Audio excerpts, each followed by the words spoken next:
Welcome to the journey.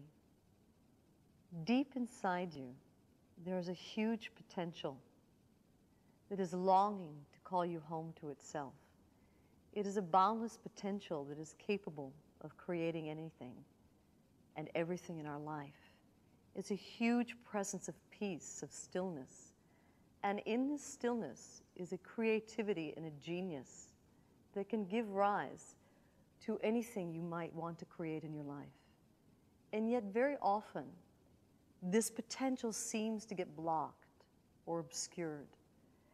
And we go through life feeling like we long to get access to this greatness. We sense that it's there, and yet we don't have a means to get access to it.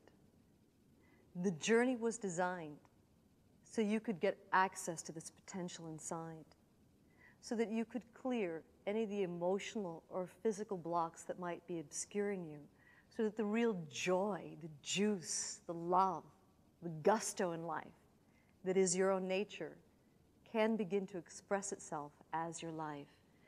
Originally, the journey was born from my own experience of healing from a very large tumor, and part of that experience was that I uncovered a means to get direct access to the infinite intelligence of the body, to the part of you that makes your heart beat, and your eyes shine, and your hair grow, to the part of you that's awake when you're asleep at night, that wakes you up when there's a noise. And once you get access to this infinite intelligence of the body, you're then guided to get access to something that is called repressed cell memories. And these are old emotional blocks that get stored inside the body that seem to hold us back from being fully expressed in our life, both physically, emotionally, and spiritually. And so what happens with the journey process is you go on a journey inside yourself, and you actually go inside and uncover these repressed cell memories, and you release the stored pain, and then you go through a process of forgiveness so that the body and the being can go about its own process of healing. Now, in my particular case, I actually had a tumor, and I healed in 6.5 weeks' time. And so now this process is being used in hospitals, in prisons, in schools, in addict centers. It's being used by victims of violent crime. And mainly it's being used by people from all walks of life who know that in some way they feel held back or blocked in some way. So it can be the kind of thing where you know that you deserve a raise, and you turn the door handle to go ask your boss for a raise, and just as you hear the boss's voice, something inside goes, ugh, I just can't do it. And so you shut the door and you go back to your desk and eat another muffin and slog some more coffee back. And you go out that night and moan with your friend at the pub that you just didn't get a raise.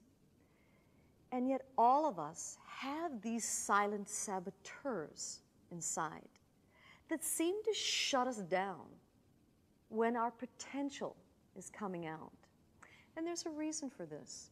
What science has found is any time you have a strong emotion and you repress it, what it does is it releases a chemistry into your bloodstream, which will go to certain cell receptors and block them, rendering those cells incapable of communicating with the rest of the cells in the body. Now, if those cell receptors remain blocked over a long period of time, then if disease is going to happen in the body, there's a likelihood or a propensity for it to happen in the part of the body where the cell receptors are blocked. Conversely, what's also been found to be true is that when our emotions are expressed healthily and naturally and wholesomely, our cell receptors remain open. And so what the journey process enables you to do is to go on a journey inside yourself and uncover these repressed cell memories that are stored inside the body. But it's not enough to just get access to these old memories. You need to actually have a process whereby you can release the stored pain and come to a place of understanding and mainly completion, and forgiveness. And in this way, you free yourself from the block, and your body and your being can go about the process of healing. What has been learned about cellular healing is this, is that our cells inside the body all replicate at varying speeds. So for instance, if you've ever had a suntan, and I know most of us are very conscious not to get suntans these days, but most of us have had a suntan at some point or another. Have you ever noticed in about 3 weeks' time, your tan fades? Well, that's because it takes your skin cells 3 weeks to regenerate. Your liver cells take 6 weeks. Your stomach lining takes only 3 days. And the one that just seems almost incomprehensible are the eye cells. If you touch your eyes right now, you'll notice that they feel quite firm, don't they? And yet, do you know that in less than 48 hours, you will have an all-new eyeball? This is almost impossible for the thinking mind to conceive of, except that recently my mom had an eye operation where they slit her eye open, inserted a lens, put the flap back, and put a patch on, and only a day and a half later, she could see clearly. They took her patch off and she could see clearly. That's how quickly our eye cells replicate. As a matter of fact, there won't be a single molecule in your body a year from now that was here today. But people began to ask, and specifically doctors began to ask, well, why is it that if our cells are constantly regenerating, why is it when you look at a liver that's riddled with cancer in January, why would it be riddled with cancer in June? It's a good question to ask, isn't it? Because we know that the liver regenerates itself every 6 weeks. And what was postulated at the time that I had a tumor 10 years ago was that stored inside the degenerative cells are these repressed cell memories. And before the degenerative cell dies, it passes on its consciousness and its memory to the next cell generation.